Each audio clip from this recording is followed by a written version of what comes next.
Halo guys, selamat datang kembali dalam pembahasan Battle Through the Heaven kali ini. Untuk kalian yang minta durasi video ditambah, oke, kita akan usahain. Terima kasih juga buat kalian yang selalu support kita. Yaudah, kuilah kita langsung lanjut ceritanya.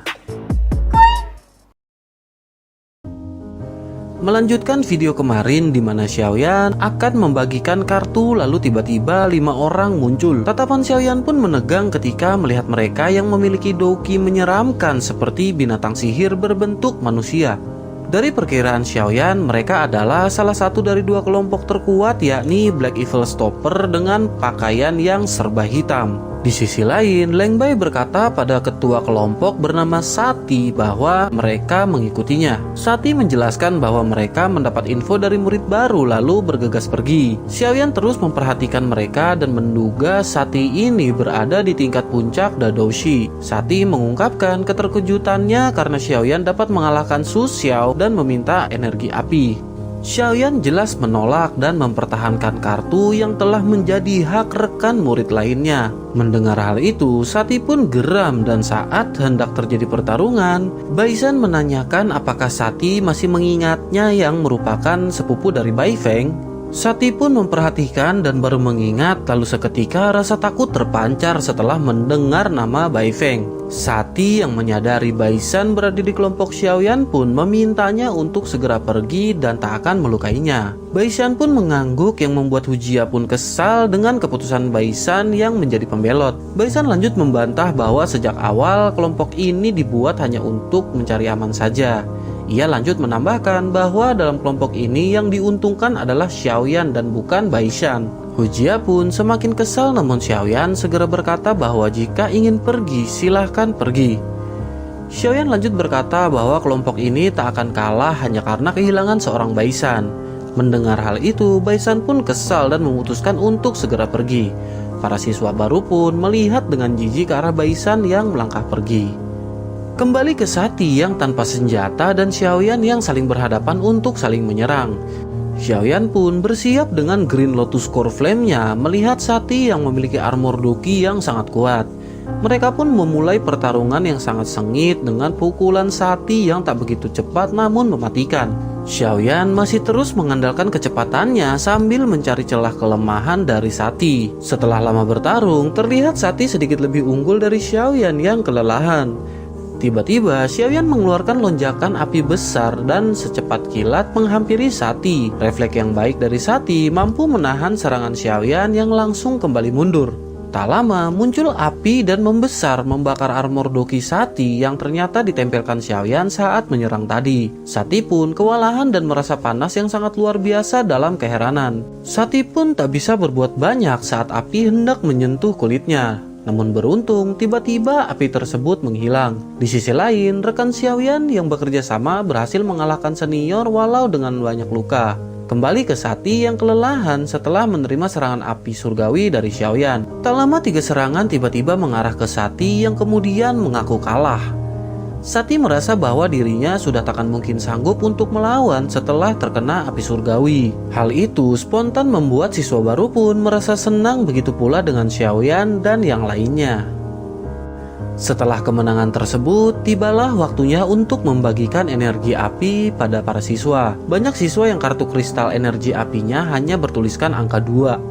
Singkat cerita, pembagian pun selesai dan mereka terlihat sangat bahagia setelah mendapat kembali apa yang telah hilang. Kemudian Xiaoyan menghampiri Sati untuk menanyakan sesuatu kepadanya. Xiaoyan akan memberi 20 energi api jika Sati mau menjawab pertanyaannya. Merasa sudah miskin dan terpaksa, ia pun menyanggupinya. Lalu Xiaoyan segera menanyakan informasi mengenai rincian dan kekuatan White Evil Stopper kepada Sati. Xiaoyan pun mendapat jawaban di mana kelompok White Evil Stopper memiliki kekuatan di atas kelompok Sati. Walaupun anggotanya berkekuatan tak jauh dengan anggota Sati, tapi pemimpin mereka bernama Luo Hou berada di tingkat Doling awal yang sangat kuat. Selain itu, Sati khawatir dengan keadaan siswa baru yang tak akan bisa pulih cepat dalam 2 hari mengingat waktu kompetisi berburu energi api akan segera habis. Setelah itu Xiaoyan pun kembali menuju para siswa baru lalu berkata bahwa ada satu hal lagi yang harus mereka hadapi, yakni mempertahankan energi api dari kelompok terakhir.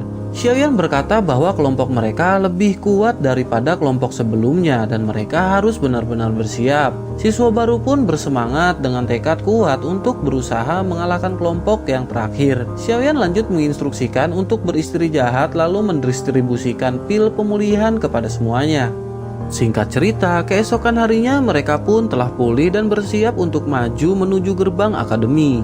Di sisi lain, kelompok White Evil Stopper menunggu dengan tenang di atas batu dekat gerbang akademik. Sementara dari kejauhan, Tetua Su dan Tetua King pun mengamati mereka yang sedang menunggu. Tak lama, datang gerombolan orang dari hutan yang jumlahnya mencapai puluhan. Ternyata itu adalah rombongan siswa baru yang sampai di dekat gerbang dan dipimpin Xiaoyan. Mereka pun terhenti setelah melihat grup White Evil Stopper yang menghadang. Sekilas, Xiaoyan merasakan kekuatan si pemimpin bernama Luo Hou ini di tingkat Dowling dan memiliki ki sedingin es. Xiaoyan pun meminta izin agar mereka dibiarkan masuk, namun Luo Hou tidak mengizinkannya. Dengan terpaksa, mereka pun harus bertarung melawan grup White Evil Stopper. Lalu Luo Hou memerintahkan 4 orang rekannya untuk menjaga gerbang dari siswa baru, sementara ia akan menghadapi Xiaoyan, Sun Er, Hujia, Wu Hao sekaligus. Xiaoyan pun terkejut dan merasa bahwa selain di tingkat Dowling, pasti Luo Hou ini memiliki kartu andalan dalam pertarungan. Tak lama suasana pun pecah dan membeku akibat doki es yang dipancarkan Luo Hou. Xiaoyan dan yang lain pun bersiap lalu menyerang Luo Hou, namun tak ada efek yang ia rasakan. Setelah lama bertarung, Xiaoyan melihat beberapa siswa yang kelelahan dan berpikir bahwa mereka tak bisa bertarung dalam jangka waktu yang lama. Kemudian Xiaoyan meminta waktu kepada Sun Er, Hujia, dan Wu Hao untuk menyibukkan Luo Hou. Mereka pun menyerang tanpa henti sementara Xiaoyan memakan pil, lalu api ungu pun muncul disertai dengan api hijau di tangannya. Tetua yang rileks akhirnya tersentak setelah melihat api surgawi yang dimiliki Xiaoyan dari kejauhan. Begitu juga dengan Luo Hou yang seketika terkejut merasakan energi panas melelehkan perisai es miliknya. Bersamaan dengan itu, Xiaoyan pun menempelkan kedua api hingga mengakibatkan percikan. Dari kejauhan, Tetua Su menyadari bahaya dari teknik yang akan dikeluarkan Xiaoyan, namun masih belum beranjak. Energi penyatuan api pun semakin membesar hingga membentuk teratai hijau ungu yang sangat indah. Xiaoyan pun segera meminta rekannya untuk mundur dan dengan cepat mereka pun berada di belakang Xiaoyan. Seketika teratai api dilepas ke arah Luo Hou dan saat itu pula ketakutan melanda di wajahnya. Ia pun bersiap dengan tameng es kokoh sebelum akhirnya benturan dahsyat pun terjadi. Kabut memenuhi area dan perlahan menghilang memperlihatkan sosok yang berdiri. Semua tercengang melihat sosok tersebut yang ternyata adalah Tetua Su yang berhasil memblokir serangan Xiaoyan. Sementara Luo Hou yang tak terluka berkata bahwa ia belum kalah dalam pertarungan. Saat yang bersamaan, Tetua Su berteriak bahwa jika ia tidak menahan serangan tersebut, apakah Luo Hou masih dapat bertahan hidup? Semua pun terdiam mendengar perkataan Tetua Su yang langsung menghampiri Xiaoyan. Tetua Su berkata bahwa kompetisi perburuan energi api resmi berakhir dan siswa baru akan mendapat hadiah 20 energi api. Sementara untuk Xiaoyan dan 3 orang rekannya mendapat 30 energi api ditambah Green Fire Crystal Card atau kartu kristal api hijau. Dijelaskan bahwa kartu kristal dibagi menjadi beberapa tingkatan, yakni hitam yang dipegang para siswa merupakan yang paling rendah. Selain itu ada biru, hijau, merah, dan ungu yang paling tinggi. Dijelaskan bahwa kristal hitam hanya dapat digunakan untuk berlatih di tingkat 1 dan 2 menara pelatihan. Sementara biru digunakan untuk masuk di tingkat 3 dan 4, begitu pula seterusnya. Tetua Su lanjut menambahkan bahwa dibutuhkan 100 energi api untuk menaikkan kartu kristal hitam ke biru. Sementara untuk menaikkan dari biru ke hijau dibutuhkan 200 energi api. Jadi setelah mendapat hadiah, mereka secara langsung menghemat 300 energi api untuk mendapat kartu kristal hijau. Setelah itu, mereka pun diantar masuk menuju akademi dalam oleh Tetua Su. Singkat cerita, mereka pun sampai di satu ruangan dan Tetua Su menempatkan mereka berempat dalam satu ruangan. Wu Hao terkejut dan merasa aneh karena disatukan dengan Sun Er dan Hujia yang seorang wanita. Tetua Su berkata bahwa ruangan ini cukuplah luas dan memiliki banyak kamar, jadi tak perlu khawatir. Kemudian ia lanjut menanyakan satu anggota mereka dan Hujia langsung berkata bahwa Baisan kabur setelah melihat kekuatan grup Black Evil Stopper. Tua Su terkejut dan menyayangkan hal tersebut, lalu lanjut menjelaskan untuk tetap berkelompok di akademi dalam. Hal itu dikarenakan siswa senior akademi membentuk fraksi-fraksi wilayah dalam menghimpun kekuatan. Sesuai dengan tujuan akademi, jika tak ingin diganggu maka harus menjadi kuat bersaing dengan yang lain. Dengan begitu, seorang akan dipaksa dengan cepat melampaui batas latihannya. Xiaoyan pun setuju dan mengangguk mendengar metode yang baik untuk pelatihan tersebut.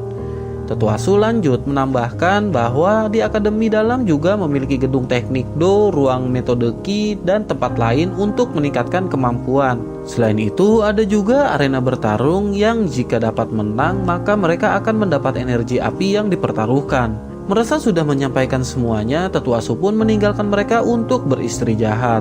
Singkat cerita, mereka pun masuk ke kamar masing-masing dan Xiaoyan duduk bersila masuk mode latihan. Setelah 1 jam berlatih, ia pun membuka mata dan tak lama suara Yaolao terdengar. Xiaoyan segera menanyakan apakah Yaolao merasakan adanya energi dari Fallen Heart Flame. Yaolao berkata tidak sambil tersenyum, namun ia merasakan energi aneh di akademi dalam. Ia merasakan energi tersebut bersumber dari arah utara akademi dan meminta Xiaoyan untuk ke sana besok dan mungkin akan mendapat petunjuk. Xiaoyan pun mengangguk lalu merenung dan tak lama Yaolao pun pergi. Keesokan harinya, Xiaoyan pun keluar kamar dan bertemu dengan Sun Er. Tak lama setelah itu terdengar ketukan keras dari pintu dan beberapa orang masuk. Salah seorang bernama Atai. Salah seorang bernama Atai mengatakan bahwa mereka telah diperas murid lama dengan tidak masuk akal. Mereka diminta membayar iuran siswa baru seharga 2 energi api. Mereka pun memberikannya, namun tak lama datang murid lama lainnya meminta hal yang sama. Mereka pun memberikan untuk kedua kalinya, namun murid lama lainnya datang kembali dan melakukan hal yang sama. Beberapa murid baru meminta tolong kepada Xiaoyan yang mereka anggap ketua untuk bertindak. Mereka lebih baik menyerahkan 2 energi api kepada Xiaoyan daripada murid-murid lama. Xiaoyan pun termenung lalu memerintahkan mereka untuk pergi sementara ia berpikir. Atai pun berterima kasih dan segera kembali untuk memberi kabar pada yang lainnya. Kemudian Xiaoyan meminta masukan dari rekannya dan Hujia mengatakan bahwa itu adalah tindakan yang sangat kejam.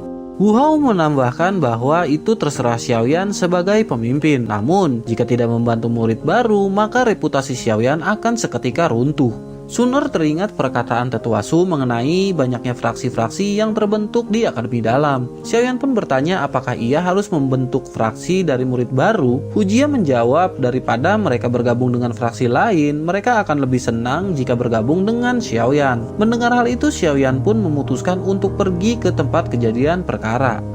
Singkat cerita, mereka pun sampai di pintu keluar dan melihat adanya kerumunan. Setelah menghampiri, terlihat pintu diblokir oleh 8 orang murid lama. Xiaoyan pun masuk ke kerumunan lalu berteriak mengusir murid-murid lama. Salah seorang dari mereka pun menghampiri memecah kerumunan hingga tersisa Xiaoyan. Segera, Atai pun memanggil nama Xiaoyan dan membuat murid lama terkejut. Senior pun dengan terpaksa terus maju dan dengan sombong tetap meminta iuran siswa baru di hadapan Xiaoyan. Xiaoyan dengan tegas mengatakan bahwa mereka akan membayar iuran siswa sesuai dengan aturan yang ada dan menolak membayar di luar hal tersebut. Jika memaksa, maka mereka tak akan segan untuk menunjukkan ketegasan dengan cara yang lain. Mendengar reputasi Xiaoyan yang didukung amarah murid baru lainnya, senior pun jiper dan dengan terpaksa melangkah pergi. Setelah itu Xiaoyan berkata kepada para senior yang menyaksikan di sekitar bahwa mereka siswa baru tidak ingin diperlakukan khusus setelah kompetisi perburuan kemarin. Mereka siswa baru juga tidak berniat menjadi arogan dan tetap hormat kepada para senior. Xiaoyan pun membungkuk memberi hormat ke arah para senior yang tersebar di sana.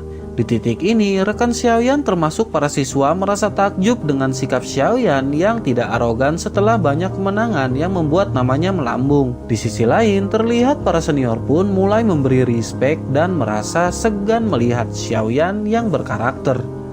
Tak lama setelah itu, Xiaoyan dihampiri Atai dan berterima kasih atas bantuannya. Xiaoyan pun mengangguk sambil bergumam bahwa sepertinya ini bukan solusi jangka panjang. Perkataan itu terdengar oleh Atai yang langsung menanyakan apakah Xiaoyan tidak ingin membentuk fraksi. Xiaoyan hanya terdiam lalu Atai menjelaskan bahwa memang Xiaoyan sangatlah kuat didukung dengan Sun Er, Hujia, dan Wu Hao. Namun ketika berlatih di Menara Langit dan bentrok dengan senior yang masuk lebih dari 20 orang bersamaan, maka akan sangatlah merugikan. Hal itu dikarenakan akademi ini tidak melarang pertarungan di dalam menara pelatihan. Jadi dengan membentuk fraksi akan menjadi kemudahan berlatih bagi mereka. Xiaoyan pun terkejut karena Atai memiliki pengetahuan yang banyak dan menanyakannya. Atai menjawab bahwa ia kenal beberapa murid lama di akademi dan mendapat info dari mereka. Atai lanjut berkata jika Xiaoyan ingin membentuk fraksi, maka ia akan bersedia berbicara pada semua murid baru dan mereka pasti akan bergabung. Mendengar hal itu, Xiaoyan pun terus merenung hingga tanpa disadari banyak siswa baru yang menunggu keputusannya. Dengan dorongan dan persetujuan Sun Er, Hujia, dan Wu Hao, akhirnya Xiaoyan pun mantap dan resmi membentuk fraksi yang ia beri nama Gerbang Pan.